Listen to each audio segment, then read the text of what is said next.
Our guest today is David Skrbina, a professor of philosophy at the University of Michigan.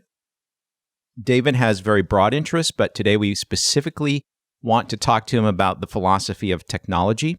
Perhaps his most well-known work is a book which was written in collaboration, in a sense, with Ted Kaczynski, the Unabomber. That book is called Technological Slavery, and it includes both the original manifesto, which the Unabomber compelled the New York Times and Washington Post to publish, but also correspondence over a period of years between David and Ted Kaczynski, the Unabomber. So, David, I want to welcome you to our podcast. Thanks. Glad to be here. I just want to say a little bit about your background, or hear a little bit about your background. So you started out in STEM. So you were actually studying mathematics, actually through a master's degree. Is that correct? Right. That was my initial degree program. It led to a master's degree in math in the mid-90s. That's right. And coincidentally, or perhaps not, that was the same graduate program where Ted Kaczynski earned his PhD, also in mathematics. Mm-hmm. Entirely coincidental, by the way. So yes. You didn't know him? No. And have you ever met him? No, I've never met him. No. Now, my understanding is your interest in the philosophy of technology sort of predated your becoming aware of the Unabomber. Right. So this goes back to the early 80s when I was an undergrad at U of M. And I was studying math, studying science, studying computer science.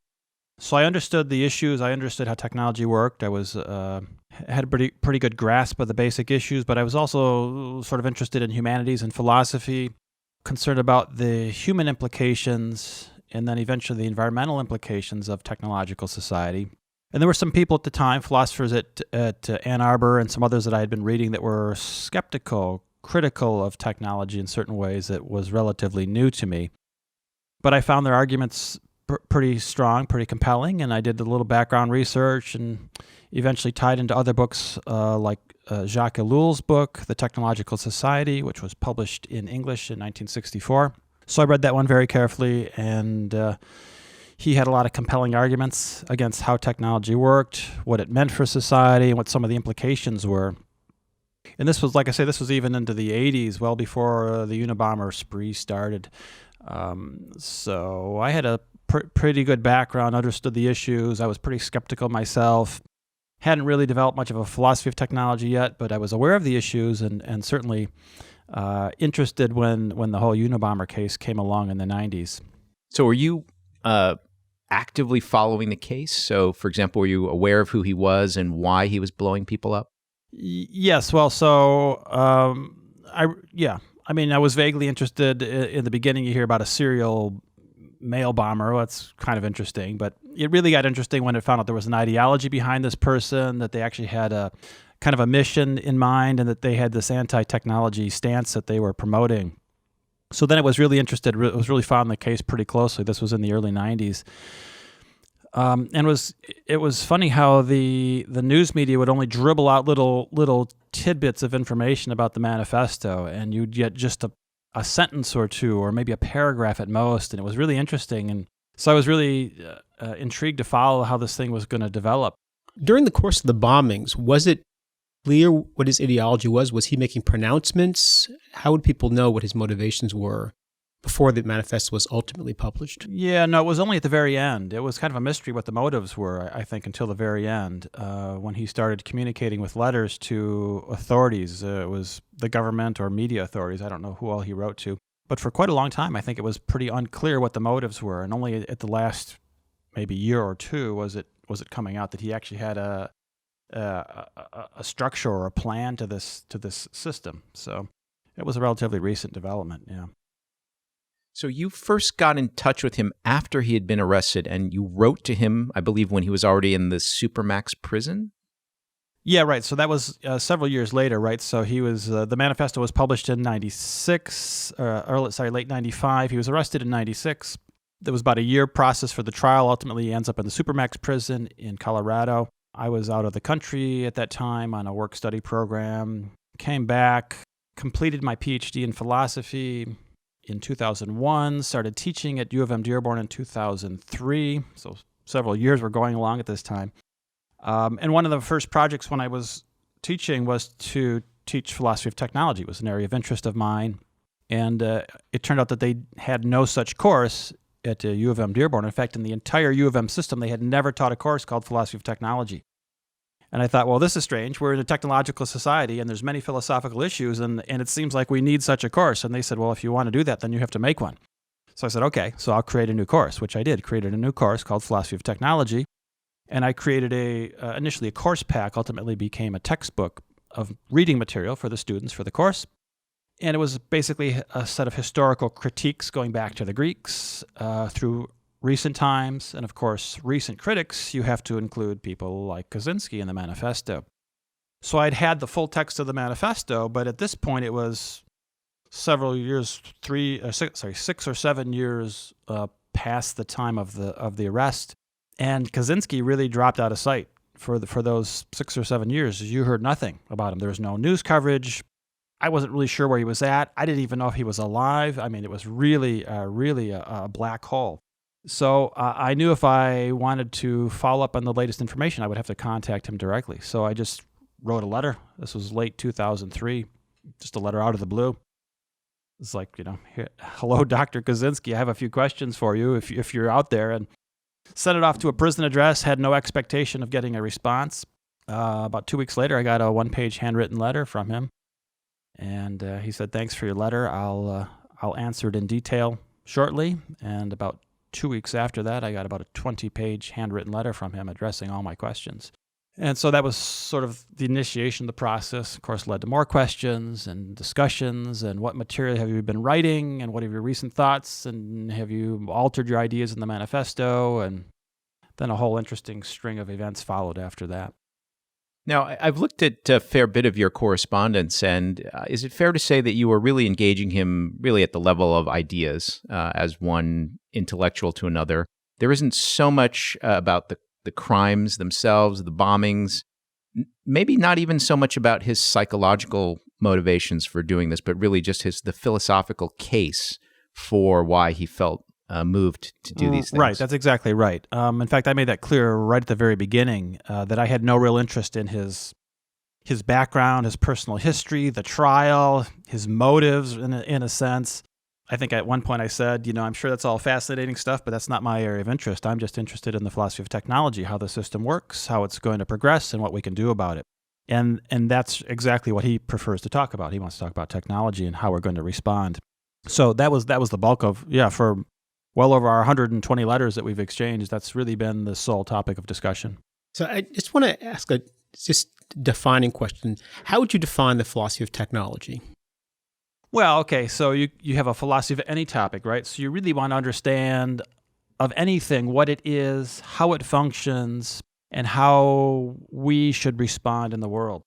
I guess that's a very general question. So philosophy of technology, you want to understand what is this technological phenomenon, how does it function in the world, and how can we react or respond to it?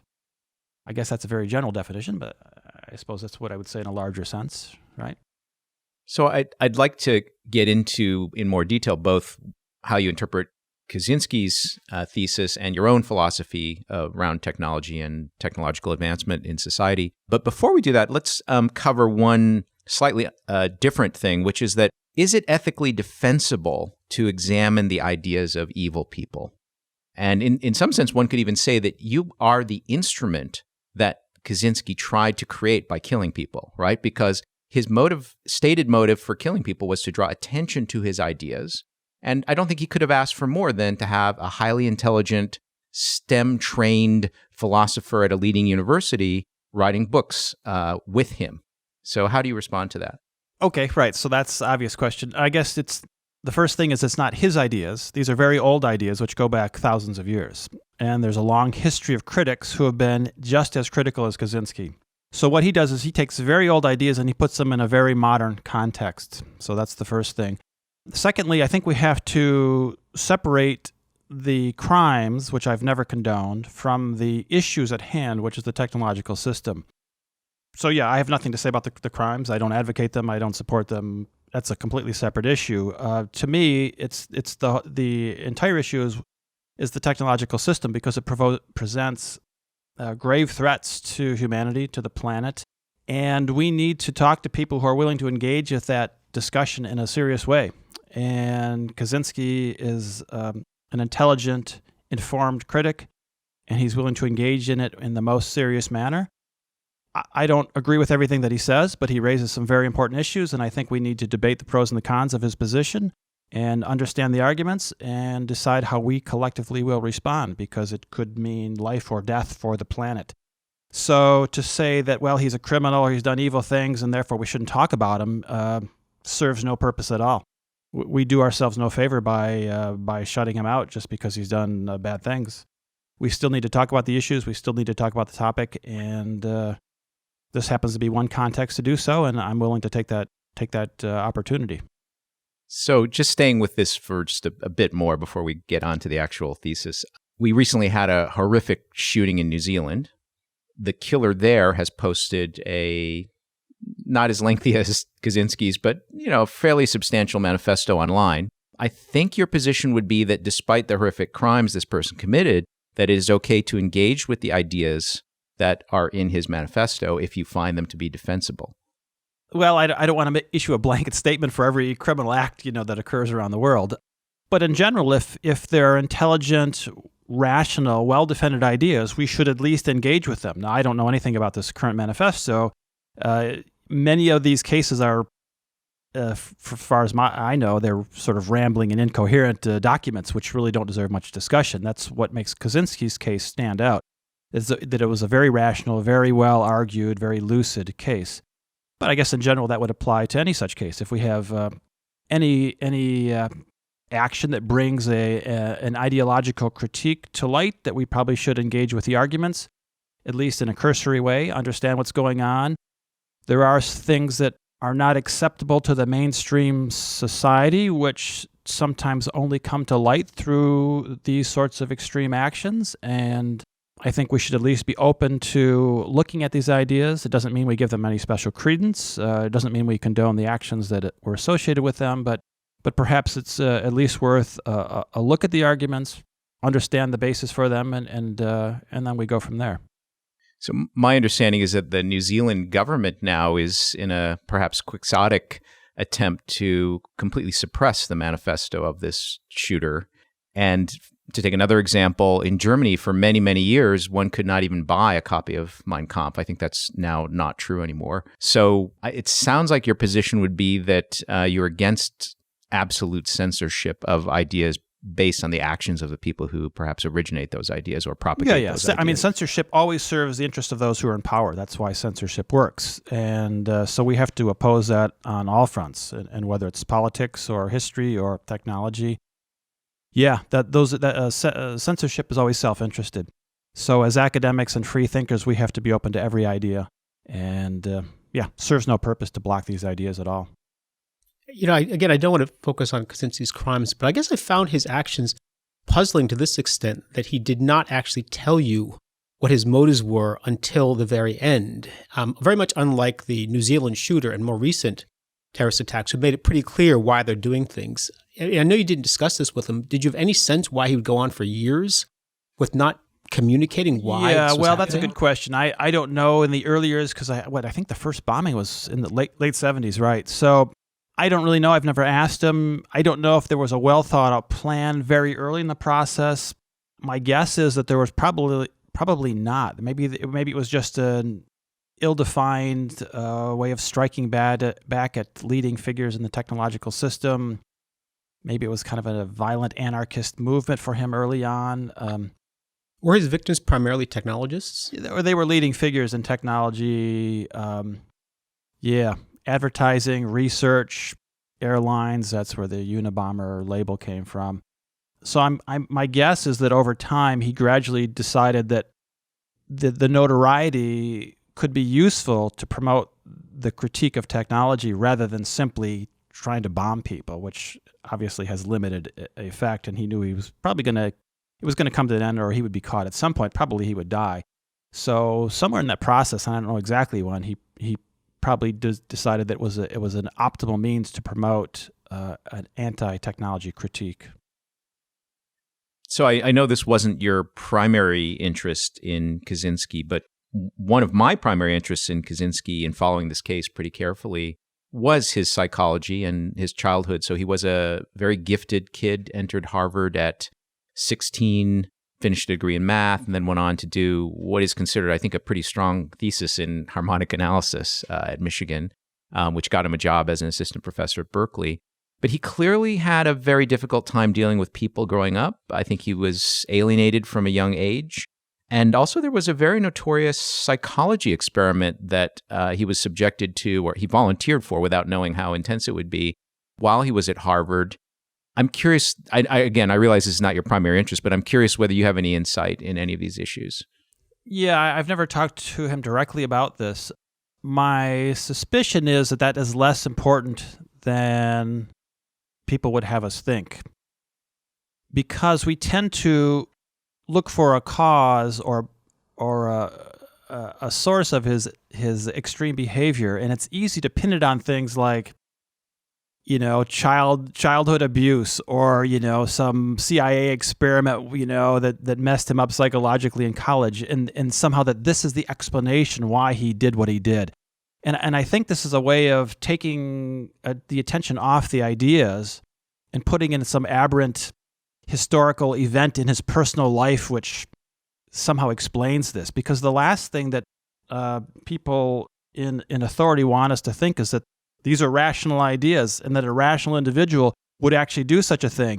Only somebody who is sort of crazy through some psychological incident would conduct such actions. So that's my impression. These things either did not happen or are far less important than we've been told.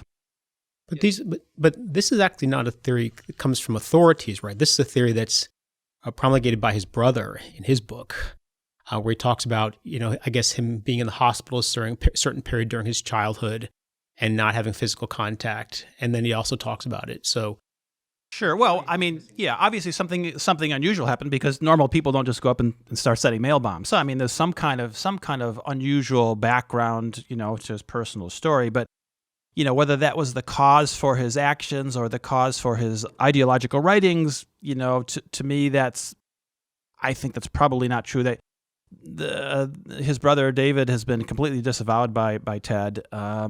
Seems to have his own motives. Of course, the brother was responsible for him being apprehended because he turned his brother into the FBI. So I don't know the brother's motives. I would be skeptical of his position on these things.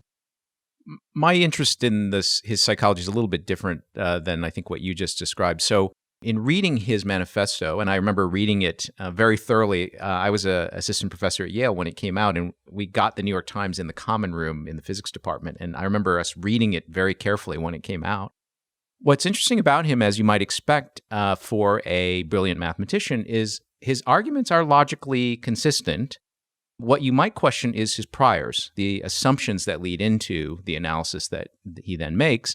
And it seems to me very clear that the assumptions he makes are influenced by his alienation from society and his experiences growing up. And of course, what else would you expect? If you're trying to talk about a system for society and whether it's good or bad for people, the main thing you might draw on is your own life experiences. And so don't you feel that perhaps he's especially pessimistic in his basic assumptions about technology because he himself had a very difficult psychological experience?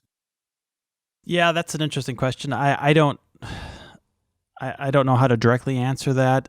I don't know. I mean, the fact that he gives us very rational and justified arguments, which seem to not, I don't know, I think they do not relate directly to personal history events. I mean, he talks about things like, one of his, in the manifesto, he's critical of leftists, and he talks about the power process and why people refuse to engage in technological criticism. And, you can see some of that maybe coming from a personal life story, but much of that is really incidental to the main thrust. The main thrust is the analysis of the technological system itself, how it functions and where it's heading and how we can respond.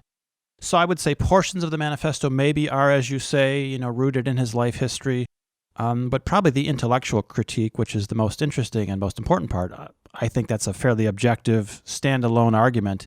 And again, he's not the first to make that argument, and obviously he won't be the last. So David, if you could just lay out what you see as the core arguments, right, in some detail. I mean, how many arguments does he give? Give us the top three arguments. Yeah, well, there's a kind of a central argument, right? So he basically says technological society is profoundly unnatural in the sense that it forces us to live in ways that are completely against our evolutionary history. So, and this is pretty much beyond dispute, right? So humans evolved as hunter-gatherers in small groups, living in vast wilderness, eating natural foods, obviously vastly different from how we live today. So our living conditions, environmental conditions are hugely different from our evolved conditions. This puts a lot of stress on humanity because you cannot change your genetic nature over even a couple of decades. I mean, it takes centuries at least. So we have this internal stress put on us by technological system, which we cannot resolve because genetically we're still basically hunter-gatherers, and yet our lifestyle and our society is a highly complex, large-scale industrial complex. So we try to address the problems. We try to fix the problems, but we cannot fix the problems. The system cannot be reformed because the system itself is the problem.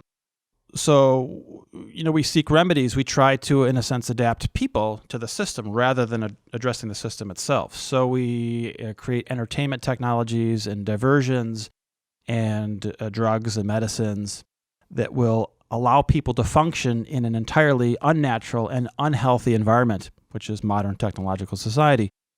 In the meantime, technology just continues on with its own accelerating development, opposed to the interest of humans, opposed to the interest of the planet from an environmental standpoint, leading potentially to a catastrophic state where it could literally destroy humanity, destroy civilization, or even destroy the planet. So yeah, the argument is it's a semi-autonomous system which is out of our control. The system cannot be reformed. The only alternative at this point is to end the system. So this is his conclusion. He concludes with a revolutionary thesis that we cannot modify or adapt the system. Therefore, it has to end. And the sooner it ends, the better. The longer we wait, the more catastrophic the outcome will be.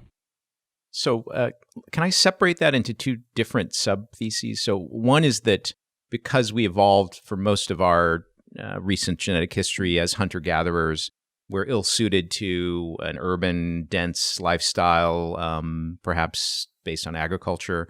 That's sort of one thesis. The second one is, I think, maybe more the existential risk thesis, that as technology gets more powerful and out of our control, it could lead to something that threatens the existence of humans or even life on Earth. And so those are sort of two logically separate issues. So you could have a situation where we actually are well adapted to the technological world that we live in, but we still might blow ourselves up.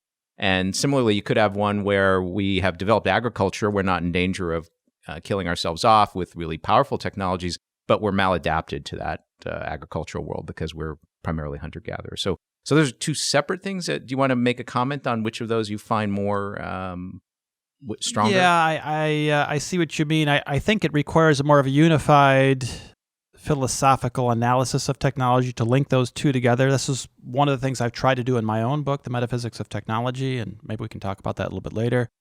I think those are not disconnected. How we live and how we function in the world is a function of our technology. Even as hunter-gatherers, of course, we use technology. We had stone tools, and we had weapons, and we had clothing and shelter, basic shelter.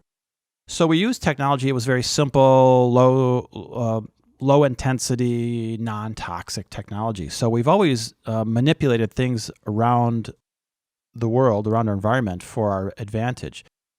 But it's in progressive steps, and particularly since the Industrial Revolution, where we've accessed energy sources that were not available to us as hunter-gatherers, then the system really accelerates and really in a sense, adopts a life of its own at that point. It starts to take on this autonomous, self-evolving character, which really threatens to run away from us. So there is a lot of interesting philosophical issues related to how technology evolves. There's this question of technological determinism, which says a technological system has a lot of it develops under its own rules and its own principles, which we basically do not control. And as the system gets stronger, it becomes more and more out of our control, which in fact is what we see when we look around the world today. We see a system that's escaping our control. The problems are growing. The risks are growing. So what requires to address both of those issues is this kind of unified metaphysical analysis of technology. That's something, like I say, I tried to provide at least an outline of. And it's not an encouraging picture when you see how things work over time, and you see the risks posed, and you see how humans are unable, because our minds and our psyches are geared towards really very simple environmental technological conditions. I think we really think in terms of hunter-gatherer type technologies and small-scale groups, and we have a very hard time grasping large-scale issues and long-term trends. We can talk about it abstractly, intellectually, and a few of us can deal with them, but you're talking about society, and society as a whole has a very hard time grappling with these large-scale issues because they think in very short-term, almost immediate, almost tribal contexts. And there's a reason for that, because that's our genetic history. So the system poses problems which are uniquely incapable of for us to address on a collective scale. And that's an extremely dangerous situation that we've found ourselves in. So, David, there are actually three things that your comments have brought to mind.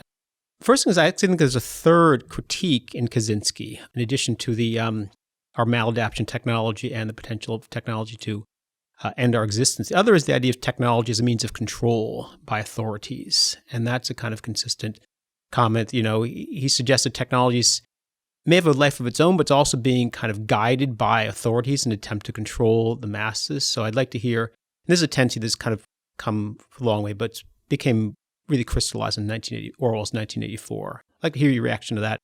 Second is, I'm a little interested in the critique of leftism. You know, I grew up in a very leftist community, kind of Western Massachusetts. This idea of back to nature and getting rid of technology this might have been the guiding ethos of Western Massachusetts. Highly educated place, very, very liberal, but resolutely anti-technology. So I'm curious about Kaczynski's resistance to it. I know he's at Harvard, which is the other side of the state, but it wasn't that far, actually, to see people frolicking the hillsides. And the last one is, it sounds like his ideas are very similar to what you hear from evolutionary psychologists. And I was wondering if you ever had a discussion with him about that. Anyway. Yeah, so there's a few different issues. So the whole question of technological determinism, to address the first question, is a complicated issue. It seems to be in a semi-autonomous state right now. At least that's what I've argued, that in a sense, it develops according to its own rules and principles and imperatives, but of course, we also have a controlling role in how technology evolves. Obviously, it's useful. It's a system for manipulating energy and information flows, and so authorities have an incentive to use it to their advantage. So we see authoritarian governments and militaries developing advanced technology for their benefit, and but he also talks about the role of technology in education, educational technology, just used by leaders to sculpt the masses. Well, right, sure, right, yeah, it's a means of control and manipulation, right? Which I think even most people would be troubled by this, even forgetting about the larger issues of technology. People generally don't want to be controlled and manipulated. You don't want to be surveilled by your government. You don't want to have your personal data used by the military against you. So I think even on a superficial level, people are opposed to these uses of technology. And this is only the very most superficial angle of the critique against technology, is how it's being misused by authorities in power. And unfortunately, these very authorities are the ones who are driving the forward progress of technology. It's the military and its governments which are generally promoting further advancements in technology, and they claim various benign reasons to serve their customers or to serve the public or to prevent crime or to make this nation safe. But ironically, they're doing exactly the opposite. And this is what we see when we look at technology in a larger sense, is we see many times we get the opposite of what we intend. Technological products produce anti-results, negative results from what we hope for. Entertainment becomes, enslavement, and safety becomes danger, and time-saving becomes time lost. It's a very interesting phenomenon how in technology we expect one outcome and we tend to get the opposite. At least that's what I've argued. So you think you're getting security and improvement and better quality of life, and in the end it costs you. You become less secure and more stressed and more frazzled. So we see these counter effects that are going on in technology. And of course, leaders don't understand this or they don't care. They're just looking for their short-term benefit. And so they always press forward in technology. So it's a relentless driving forward, a ratcheting forward of the technological system by governments and militaries primarily.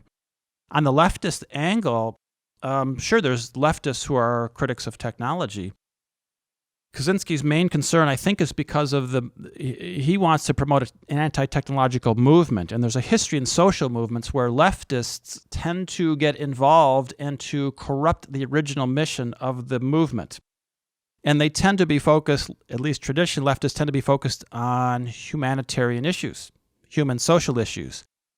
And in a sense, the anti-technological movement is, in a sense, let's say, antisocial. It's going to cause difficulties for humanity. And Kaczynski, I think, is worried that an anti-tech movement that allows leftists a role in that movement will corrupt and degrade the movement as they have the environmental movement and some others in history, and then cause it to be ineffective.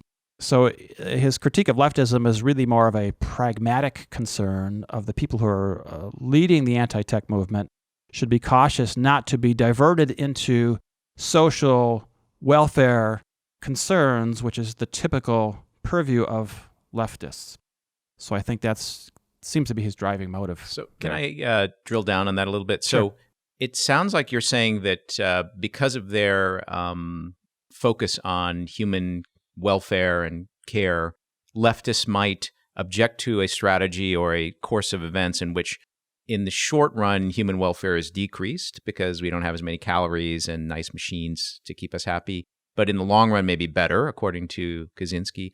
And so operationally, he doesn't want to get involved with leftists because he thinks they won't stay the course. Is that fair? Yeah, I think that's basically right? I mean, he's arguing for a revolutionary thesis, right? He says you have to undermine the system and bring it to an end, which, of course, if you bring the system to an end in a rapid fashion, then it will be relatively catastrophic for humanity. A lot of people will die, unfortunately. So Kaczynski's view, I think, is that when push comes to shove and it's time to actually carry out revolutionary action, that leftists will not do it because they will see the harm to humanity in the short term and they will not carry forth revolutionary action. I think there's a more benign revolutionary thesis, which you can gradually do it over time, which would not have those conditions, and I've argued for that in my book. So that's another angle on that approach. So aside from this sort of operational analysis of leftists in his movement, I think he has, I seem to recall from the manifesto or maybe from other correspondence that you had with him, he's very negative in general about leftists and the psychological type and the personality type. And I don't know if you recall this, but do you have any comments on that? It seems sort of a little bit independent of this aspect that we've just been discussing. Well, right. I don't know. Maybe that's his personal inclination. Maybe that's, again, experience in his life history that he had negative interactions with people who are leftists. I think he probably did, and he was maybe in Berkeley in the late 60s, 70s. You can imagine he ran to his share of leftists there. So I suppose maybe there's a kind of a personal animus there, but that's largely incidental to the larger issue. So I don't concern myself too much with that particular situation. Did you find he has a sympathy for the right that matches his antipathy to the left? He tends to not speak in terms of right and left. To me, that's, and I guess I would tend to agree. I mean, that's a kind of a constructed dichotomy, which is not really relevant to the question of technology. Technology issues transcend traditional political ideologies. It's not right or left. It's not conservative or liberal or Republican or Democrat. In a sense, any far-thinking, far-sighted individual, no matter your position, you should be critical and concerned and skeptical towards technology because it's such a catastrophic outcome. So I think that's his general take, I would say. I don't think he would be sympathetic to either side. He probably finds as much reason to be frustrated with right-wingers as he does with leftists. I guess he's concerned about who's really going to have the courage to carry through on a revolutionary thesis. His view is probably, I suppose, people who are conservatives would be more likely to do this. Of course, to be conservative is to conserve traditional modes of existence and traditional lifestyles. So I guess the ultimate conservative is somebody who would go back to an original human lifestyle. which may be going back as far as a hunter-gatherer lifestyle. That really is a conservative position in an extreme sense.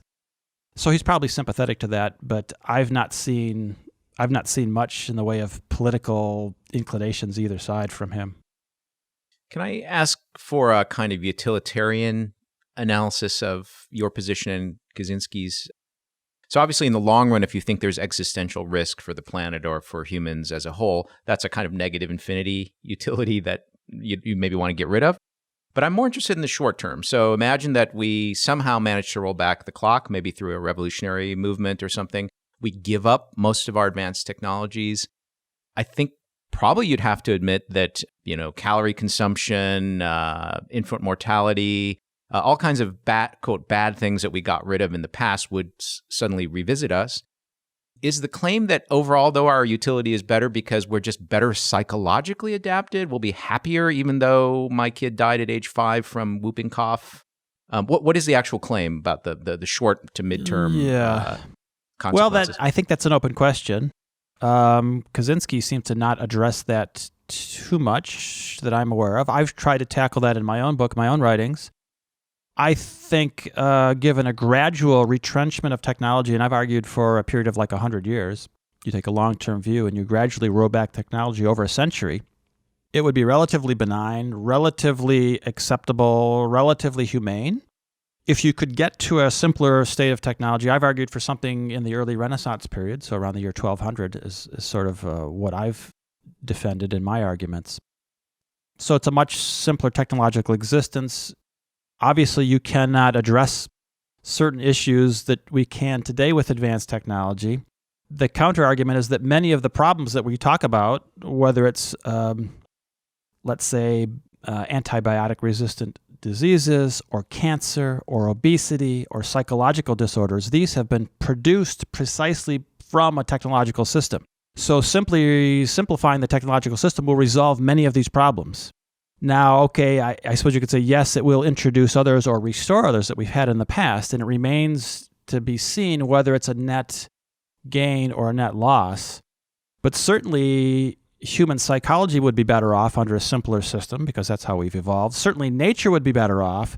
The burden of proof is on those who would proceed in a reckless way with an advanced technological system, which is causing stress today, creating diseases which we cannot solve today, introducing new diseases which we've never seen before, and putting the entire planet at risk.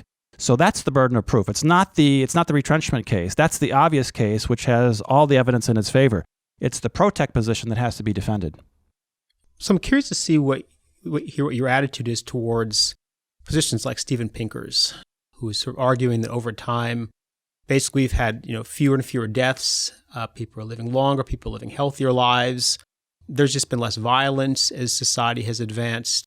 If you roll back the clock, going back, I guess, about 900 years or so, is what you're suggesting, you would be in a pretty violent era where we did not have vaccines. We have high levels of infant mortality.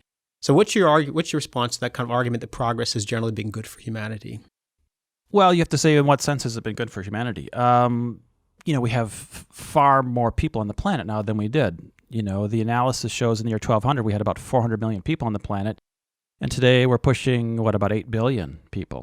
So the total amount of death and the total amount of suffering is undoubtedly increased just because the number of people is 10 to 20 times as high as it used to be. The modes of killing have undoubtedly increased because now we have high-tech modes of killing people. In the past, it was hand-to-hand combat, right? Now people die in car crashes and plane crashes and, various horrendous sorts of ways which weren't even conceivable in the past. So it's a very hard argument to make that we're somehow better off just because there's more people, or maybe because you can live a little bit longer thanks to certain life-extending technologies. It's a very difficult argument to make, and these people like Pinker, they're basically apologists for the technological system. They have an incentive to promote technology. They personally benefit from it. And so they construct arguments in its favor. But objectively speaking, it's a very difficult argument to make, I think. So I think Pinker would make the claim that even at a per capita level, so you compare the probability that you're killed in a modern technological way by an airplane crash or a nuclear reactor meltdown or something, I think he would claim, and I think the statistics would bear him out, that those risks are negligible compared to, if you go back 1,000 years, the chances that your neighbor would just kill you. And so even proportionally, you have a higher risk then. Yeah, I think that's what his claim is. And so he's looked at rates of violent, death over time, and claims that, we had a huge material decrease in those rates. And they're not really overcompensated by the probability that you're going to be killed by a missile hitting your house. Yeah. Well, of course, but again, we paid a huge price. It's like saying if you put everybody in a prison, in a perfect prison where nobody ever got hurt, you'd have zero death. Okay, but you're enslaved. So the price that we've paid, if in fact we have a lower death rate, is that we've psychologically enslaved ourselves. And you say, what's the price of that? And many people say it's not worth the price at all. And on top of that, you throw in the catastrophic risk, the existential risk to the planet and humanity, and then you say, it's been a losing deal. It's a complete loss, no matter what the short-term statistics would be. Right. So I think that's what I was trying to get at. So first of all, on your side, you can always, if you believe that there is existential risk, which is growing due to more powerful technologies, and I think not that many people would disagree with you on that. I mean, nuclear weapons is an old example that we've had for a long time now. That risk is growing. But I think in the sort of short to medium term, it's mainly a question of trading off what appears to be better quality of life, length of life, all of those things, against psychological mismatch between what human brains are evolved to want or to thrive in versus the technological society. Is that a fair summary? So what would be the claim, though? That somehow we're psychologically better off? No, less. I think your claim would be we might have better things, like we have clean water and I can jet to Aruba for the holidays. But psychologically, because we've been enslaved by this system and a system that we're really not well adapted to, that cost is actually greater than whatever benefits we get from desalination plants. Well, that's right. It's an undignified, dehumanized existence, right? I mean, this argument has been going on for a couple hundred years at least. You just look at the statistics. Depression is almost epidemic proportions. It's something like 10% of the American public is on prescription antidepressants. Depression was unknown in the ancient world. They didn't even have a word for depression in ancient Greece. It didn't exist. And now 10% of us have to take prescription drugs because we're so depressed. Well, hold. The fact they didn't have a word for it didn't mean it didn't exist. Right? Well, but even by analyzing the literature of the time, the general consensus is there was nothing. I mean, there was dissatisfaction and people were angry and whatever. But the concept of psychological depression seems to not have existed. I mean, it's hard to prove either way. But I'm not sure about. But other psychological disorders. It's not just depression. It's schizophrenia, and it's bipolar disorder, and it's autism. All these things seem to have accelerated radically in the past few decades. Again, conditions which seem to be all but unknown in the ancient world in a pre-technological age. And there's every reason to believe that these are produced by technological society. And as technological society increases in its scope and its power, these things will only get worse. There's no way to avoid that. That's an unavoidable outcome, that we can expect increases in depression, psychological disorders, mental illness. That's inevitable in the future. Your thesis is quite interesting. I'm wondering if, let me give you a kind of hypothetical, and I'd like to hear you react to it. I'm sort of fascinated. I'm from New York recently, and what's interesting is you look at scales of happiness in general. And New York tends to rate very low on the happiness scale when you ask people about life in New York City. As far as states go, New York's not very high. But people don't really want to leave, generally, right? There are other states where people are known to be happier, but New Yorkers don't want to move there. And I think if you posed a question to people about whether you want to live 1,000 years ago, most people would say no. But if you asked them, would you want to live in the future, many people would say yes. And are you just going to say, well, you know better than those people do, or that they're confused, or that people are like New Yorkers, they're maximizing something other than happiness?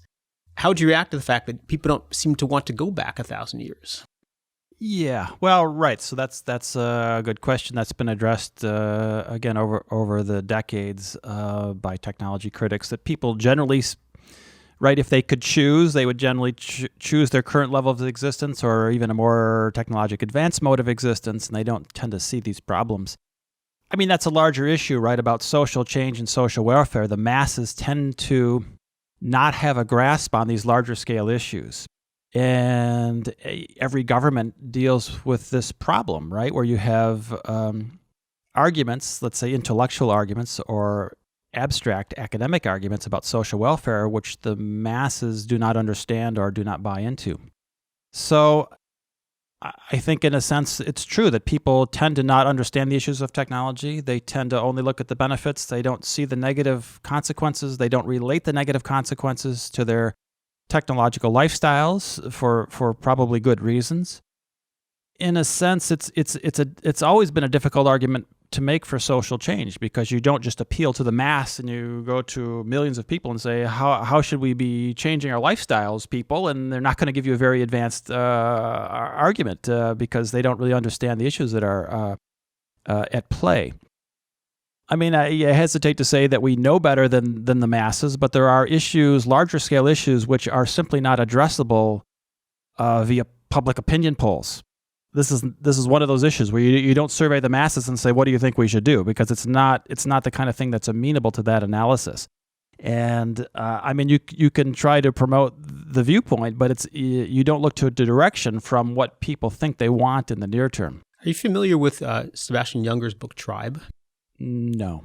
It's very interesting. He discusses conditions, during the Indian Wars, Native American Wars in the early 19th century, and he observes that, I guess this was something noticed by Ben Franklin and others, actually even a little before, that when white children were kidnapped by Native Americans, unless they got those kids back within a year, the kids didn't want to come back.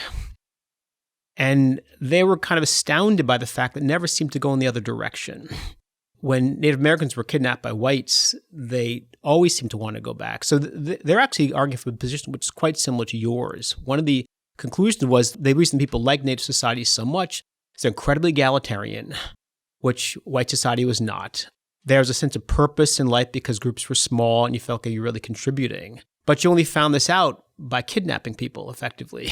Well, I think there's even the claim, it's not just children, that there would be adult European males that would actually, quote, go native and prefer to live with the natives and not want to be reabsorbed into European culture. But I think it's also well known that early agricultural society was pretty crappy. So actually people, when they switched from being hunter-gatherers to first starting to farm, they got shorter, their teeth got worse, all kinds of bad things happened to them.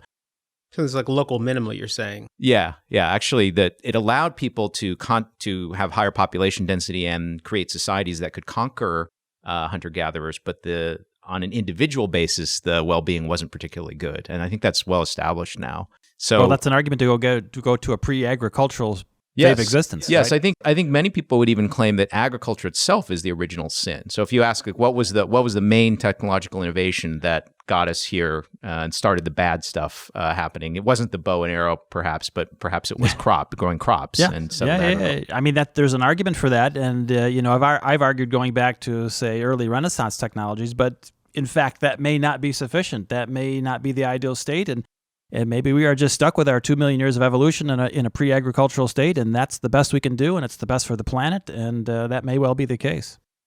So, people are diverse. They're different from each other.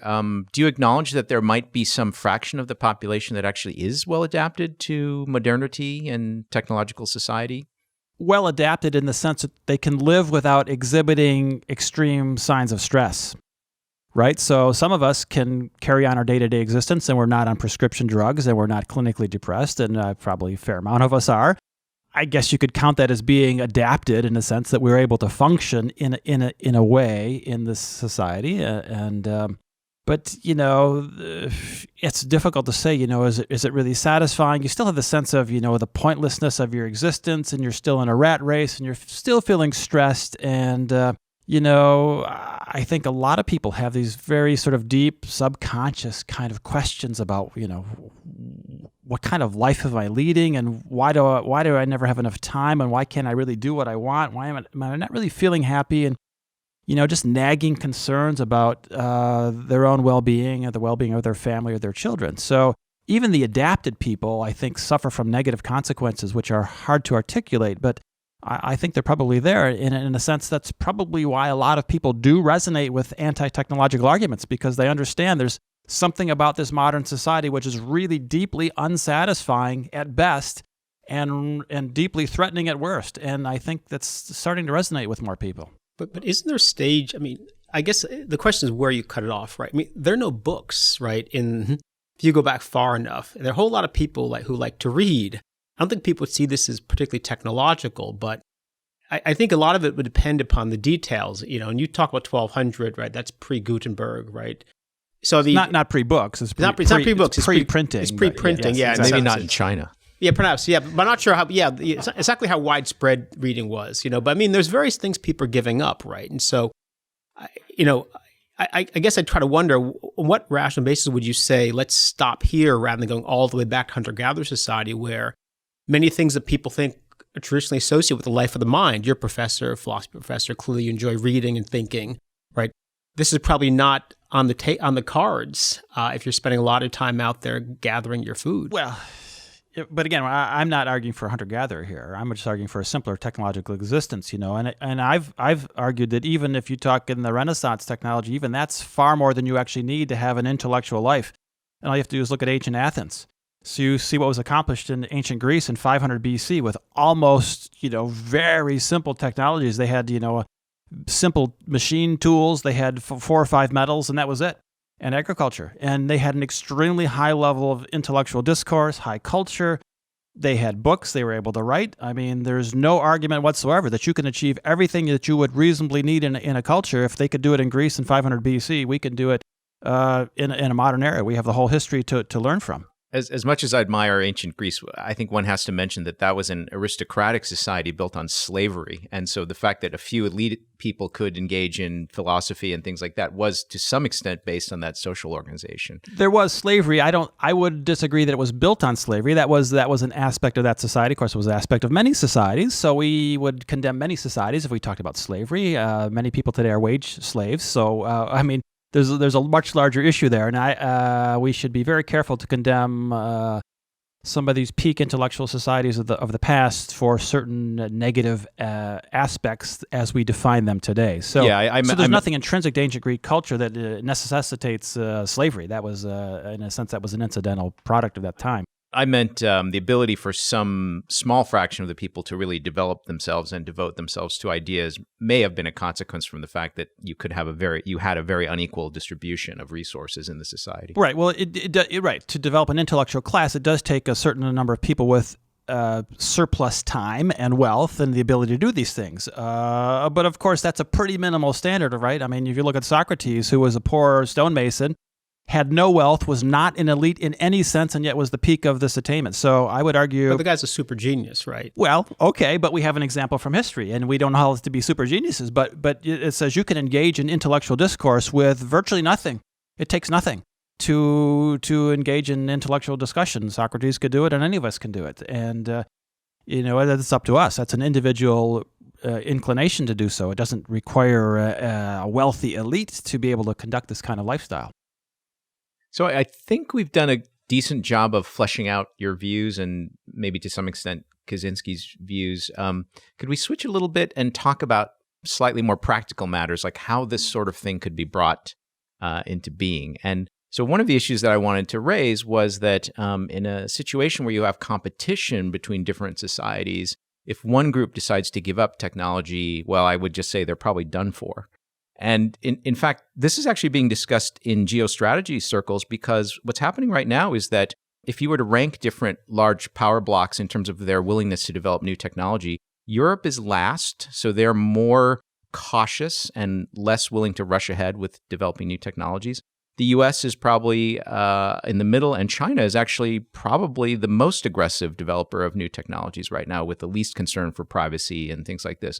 In that situation, the one that gives up the advanced weaponry and advanced technology might just cease to exist as an independent entity.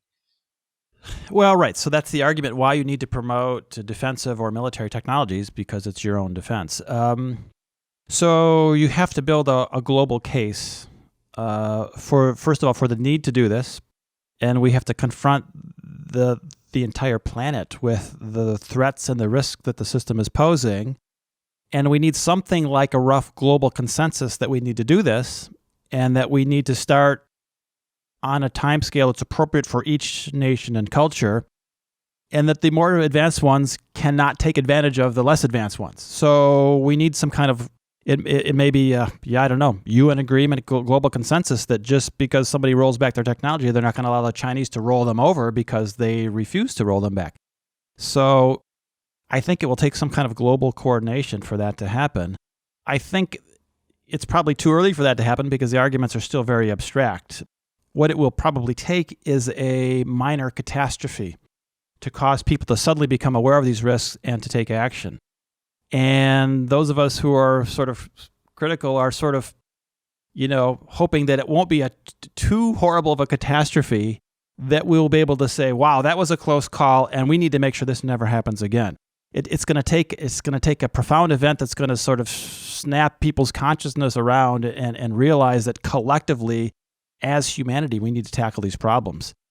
And if the Chinese are in the lead, and if they unleash some horrendous technological disaster that wreaks havoc in Chinese society, you can only hope that it's not too bad, and that they learn the lesson, and it doesn't cost the rest of the planet the same lesson because some other country decided they're going to advance some highly dangerous technology.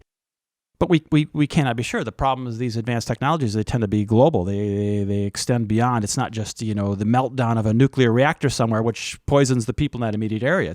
It's potentially unleashing a global catastrophe. So we need to understand those collectively. We need to work collectively and make sure that the people who are willing to retrench are not exploited by the others.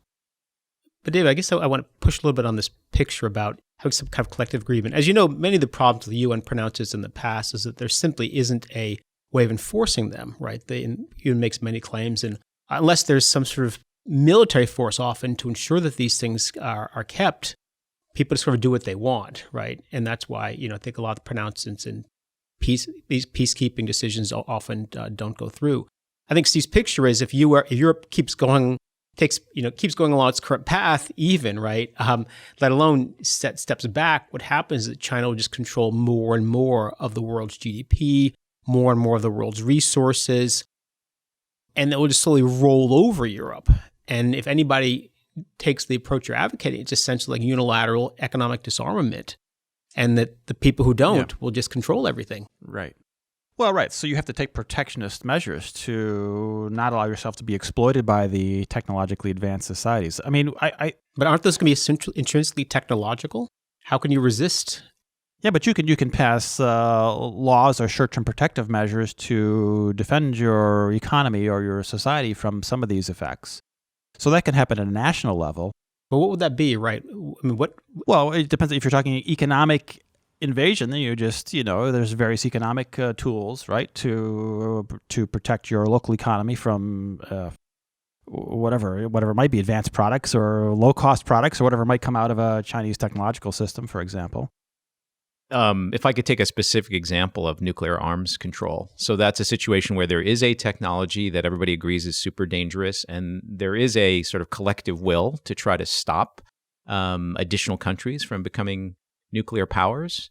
But the only way we can enforce that is actually by having a huge nuclear arsenal. So imagine this in this future world where everyone's kind of been convinced by yours and Kaczynski's arguments that we're starting to ratchet back technology. We've given up our satellites even, so we can't see what they're doing in North Korea. But some very determined, relatively small group of people in North Korea decide, well, we still remember how to make missiles and bombs, and pretty soon they're ready to take over the whole world. Right. Well, I mean, it can be a step-by-step process. That's how it works with nuclear disarmament. You slowly and gradually and through verification processes, you both step back step by step from this confrontational stance. And, in principle, you could do the same thing with advanced technology. You could collectively agree, we're going to retrench, we're going to withdraw these things, we're going to cease further development, we're going to verify each other's progress, and we're going to have some ability to sanction or penalize those who don't go along. And yeah, I mean, it's in principle, it's not beyond our means to work out a system like that. I think Corey was saying that in the details, the tools you may need to enforce the agreement might be super high tech, like your own nuclear missiles, your own satellites. It's not just military, right? It's fundamentally economic, right? You start pulling back technologies, and economies are going to shrink, people become poorer, And that's going to lead you open to essentially a kind of sense of being overrun by more powerful countries. This is the argument people made about U.S. culture and technology for a long time. It was just so powerful. Even if they didn't invade you militarily, they invaded you culturally and economically and controlled you. It seems like that's what would happen with, say, China in the place of the U.S. or any other power that doesn't actually technologically disarm. Right. Well, again, there's a short-term process that would have to be mapped out, how you would protect yourself against that kind of predatory advantage, short-term advantage that might come from somebody who was not retrenching while you were. So, I mean, obviously there's a lot of specific details that would have to be mapped out, how that process would work, and to protect people and to encourage them to speed up the process of retrenching their technology rather than to drag their feet, as it were. But, that always has to be balanced against all the negatives. If China or South Korea or whoever is advancing in their technological systems, they will be faced with some very serious problems in the very near future. And they're going to have to deal with those problems as well. It's not going to be a free ride to some economic dominance of the world. They will be facing very difficult problems that will come from their own advanced technologies, whether it's psychological stress on their populations or local catastrophes or whatever. There's a variety of problems that could be unleashed on those nations that they will have to deal with.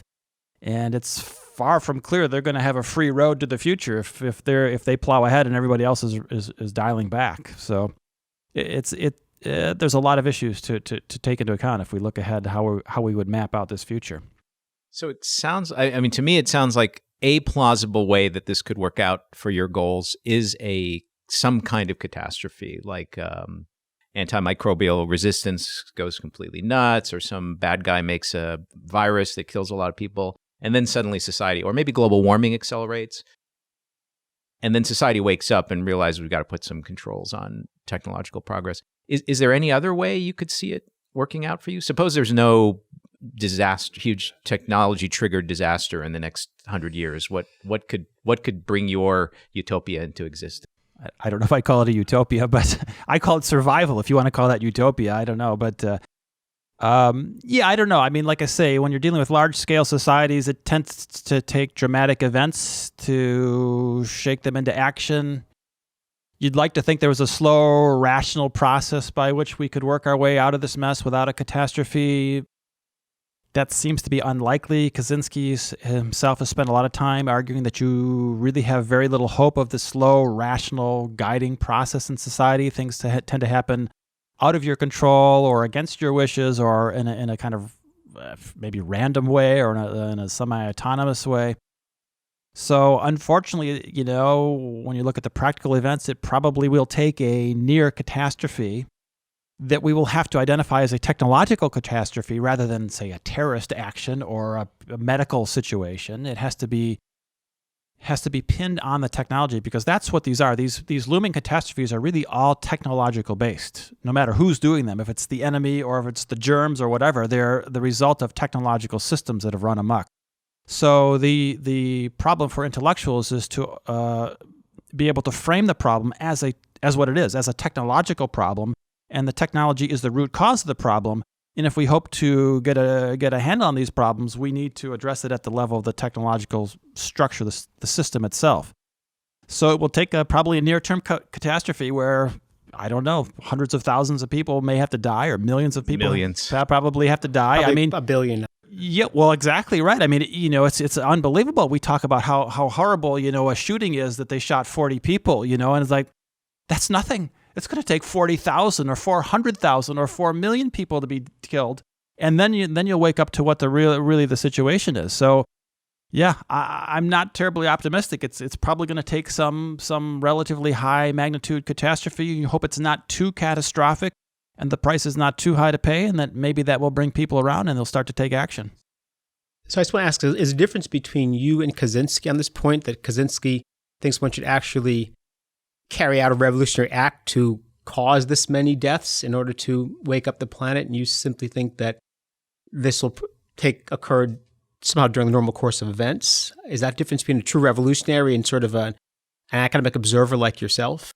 Well, right. I mean, Kaczynski seems to argue for a generic revolutionary stance, and he doesn't give a lot of details. He says it could happen rapidly or slowly. It could involve violent consequences, or it might not involve violent consequences. He's relatively non-committal. I think but he's advocating violence to bring this about, right? In fact, he's committing violence to bring this about. So he never advocates violence ever. None of his writings have ever advocated violence. I mean, he personally took violent action, but he never advocated violent action. None of his writings have ever advocated violent action. So I guess I assume that there's some connection between his violent actions and his manifesto. So if we're totally separating that out, then it's sort of a strange position. Right. I think we need to take him at his word, and those are completely separate events. And so revolutionary action is not intrinsically violent action. And it's up to us, who are sort of the more rational members of society, to map out a nonviolent revolutionary approach. That's what I've tried to do in my books and my writings, is to try to do it gradually over time, understand the issues at a deep level, spell out the philosophical implications so people understand what's going on, and then you can do this relatively gradually and benignly and in the least harmful way possible. And you can do it slowly over time, as I proposed, over, say, a century, 100 years. And that's probably the best outcome that we could hope for. If you have high conviction in your beliefs about the problems with technology, is it not morally defensible to perhaps cause some collateral civilian deaths in order to bring about a better outcome for the human species? So if you take a strictly utilitarian view, right, that's an old argument, goes back hundreds of years, where you say, if I had to kill 10 people to save 100, there's an argument that says I should do that, right? That this is no different here. I suppose if you did an analysis and push came to shove, and you say, look, we had to have 100,000 people die so that we could save 8 billion or whatever, then there's an argument. I haven't made that argument. Kaczynski is not, but there is a utilitarian case to make that argument. So if the Nazis had won World War II and were occupying North America, perhaps many people would say it would be defensible for us to conduct some terrorist kind of actions to weaken that Nazi government in North America. If you accept the arguments of Kaczynski's thesis, can you still criticize on moral grounds what he did? Well, his was a very unique case. You're saying sending the mail bombs, for example. That was a very unique case to his specific background, and he was doing it specifically, explicitly to attain the notoriety to get the manifesto published in a venue that would get widespread attention. And that's a unique situation that will probably never be repeated. So I think that's a completely separate discussion. He's never advocated that for anyone else. I've never advocated that. So, yeah. Yeah, I'm not saying that you have advocated. I'm trying to draw a parallel. So you're a partisan trying to free the United States from Nazi rule.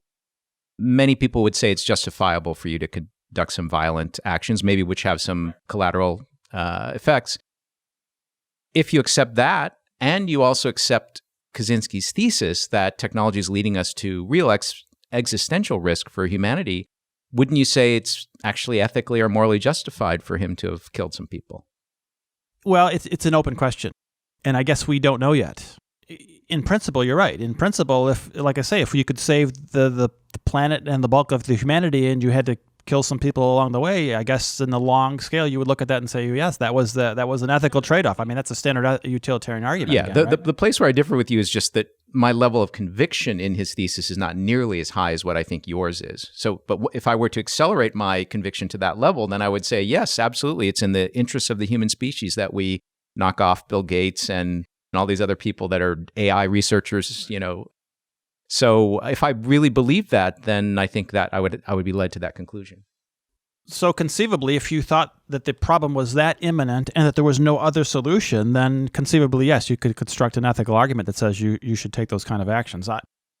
I don't know anyone who's ever posed that view or has defended that view. I think most reasonable thinkers would say it's not come to that point. We have time yet to act.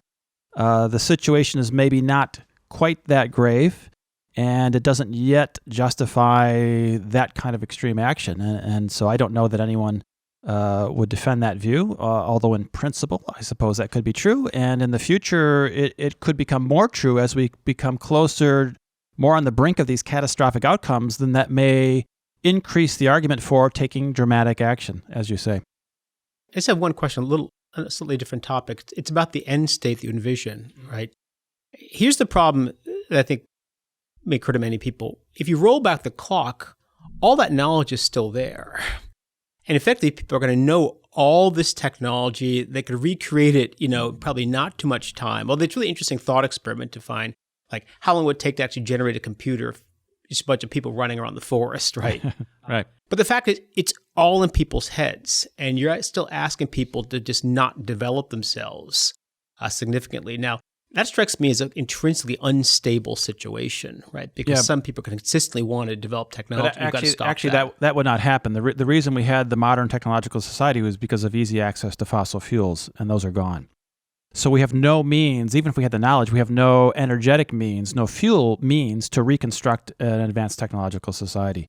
So if the system gets to the point where we are unable to extract those fuels or comparable fuel sources, we will not be able to reconstruct what we have, no matter what we know. But I don't think you can assume that in this future we won't have access to some concentrated energy sources. But they're not going to be fossil fuels. And what are we talking about? Nuclear power? That would not exist in a de-technified future, right? No, what I meant is that imagine this program succeeds in the next 100 years or something, and we haven't exhausted our supplies of coal, natural gas. There are plenty of other concentrated energy sources that will likely still be around. Well, but not in mass scale. All the surface deposits of coal and oil are gone, right? Even today, it's requiring more and more energy to access the fossil fuels that we're using.